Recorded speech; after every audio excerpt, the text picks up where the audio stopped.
மதுரை தெற்கு தொகுதி கள நிலவரம். யாருக்கு வெற்றி வாய்ப்பு? வெளியான புள்ளி விவரம். மதுரை கிழக்கு தொகுதியிலிருந்து தொகுதி சீரமைப்புக்கு பின்னர் புதிதாக உருவாக்கப்பட்ட தொகுதிதான் மதுரை தெற்கு சட்டமன்ற தொகுதி. 2011 முதல் இங்கு சட்டமன்ற தேர்தல் நடைபெற்று வருகிறது. இந்த தொகுதி முற்றிலும் மதுரை நகர பகுதிகளை உள்ளடக்கிய தொகுதியாக உள்ளது. அதாவது பழைய மதுரை கிழக்கு சட்டமன்ற தொகுதியாக இருந்த பகுதிகளான வைகை வடகரையில் உள்ள ஆழ்வார்புரம், செல்லூர், செனாய் நகர் போன்ற பகுதிகளை உள்ளடக்கிய புதிய தெற்கு சட்டமன்ற தொகுதியாக உருவாக்கப்பட்டது. மதுரை மாநகராட்சியின் 9, 10, 16, 19, 39, 43 முதல் 59 வரையிலான வார்டுகள் மதுரை தெற்கு தொகுதியில் இடம்பெற்றுள்ளது. இவற்றில் முனிச்சாலை, லட்சுமிபுரம், கான்பாளையம், கிருஷ்ணாபுரம், ஓலைப்பட்டினம், ஸ்ரீனிவாச பெருமாள் கோவில் பகுதிகள், கொண்டித்தொழு தெருக்கள், பங்கஜம் காலனி, தெப்பக்குளம், கீழவாசல், காமராஜர்புரம், சிந்தாமணி, வாழைத்தோப்பு, பாலரெங்காபுரம், பழைய குயவர்பாளையம், செல்லூர், மதிச்சயம், வில்லாபுரம், தெப்பக்குளம், ஆழ்வார்புரம், செனாய் நகர் ஆகியவை முக்கிய பகுதிகள் ஆகும்.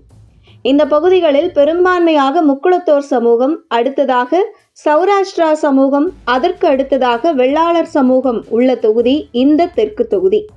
2011 சட்டமன்ற தேர்தலில் அதிமுக கூட்டணி சார்பில் களமிறங்கிய மார்க்சிஸ்ட் கம்யூனிஸ்ட் கட்சி வேட்பாளராக போட்டியிட்ட வெள்ளாளர் சமூகத்தைச் சேர்ந்த ஆர். அண்ணாதுரை வெற்றி பெற்றார். அதற்கு அடுத்து நடந்த 2016 சட்டமன்ற தேர்தலில் அதிமுக வேட்பாளர் சௌராஷ்டிரா சமூகத்தைச் சேர்ந்த எஸ். சரவணன் வெற்றி பெற்றார்.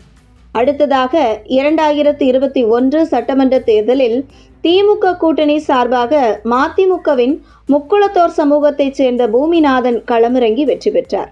2016 சட்டமன்ற தேர்தலில் அதிமுக, திமுக, மக்கள் நலக் கூட்டணி என பல முனை போட்டி நிலவிய போது பாஜக சார்பில் போட்டியிட்ட சௌராஷ்டிரா சமூகத்தைச் சேர்ந்த ஏ.ஆர். மகாலட்சுமி சுமார் 16,000 வாக்குகளை பெற்றார். அதாவது சுமார் 11% வாக்குகளை பாஜகவுக்கு பெற்றுக் கொடுத்து பாஜகவின் பலம் என்ன என்பதை மதுரை தெற்கு தொகுதியில் 10 வருடங்களுக்கு முன்பே நிரூபித்து காண்பித்தவர் பாஜக வேட்பாளராக போட்டியிட்ட ஏ.ஆர். மகாலட்சுமி. இந்த தொகுதியில் பெரும்பான்மையாக இருக்கக்கூடிய முக்குளத்தோர் சமூகத்தை தொடர்ந்து இருக்கும் சௌராஷ்டிரா மற்றும் வெள்ளாளர் சமூக வாக்குகள் இந்த தொகுதியில் வெற்றி தோல்வியை நிர்ணயம் செய்யும் வாக்குகளாக உள்ளது. இதற்கு முன்பு வெற்றி வெள்ளாளர் சமூகம், சௌராஷ்டிரா சமூகம் மற்றும் முக்குளத்தோர் சமூகத்தைச் சேர்ந்த சட்டமன்ற உறுப்பினர்களாக இருந்துள்ள மதுரை தெற்கு தொகுதியில் 2026 சட்டசபை தேர்தலில் வெற்றி பெறப் போவது யார் என்பது அடுத்தடுத்து நடக்கும் பிரச்சாரத்தை பொறுத்து தெரியவரும்.